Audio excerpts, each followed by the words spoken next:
अस्सलाम वालेकुम वरहमतुल्लाहि वबरकातुहू। नाज़रीन व हज़रात, मैं आपके साथ आपका मेज़बान अब्दुल वाजिद और आप देख रहे हैं तस्नीम टीवी। जयपुर के जवाहर नगर गवर्नमेंट सिंधी स्कूल में कांग्रेस लीडर मनोज ठाकवानी ने कारकुनों के साथ सादगी से अपना जन्मदिन मनाया।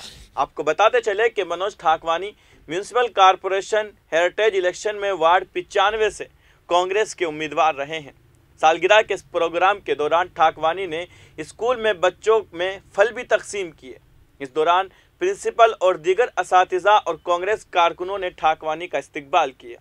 उसके साथ सिंधी समाज के मुख्तलिफ पंचायतों के सदर और ओहदेदारों ने भी उन्हें मुबारकबाद दी।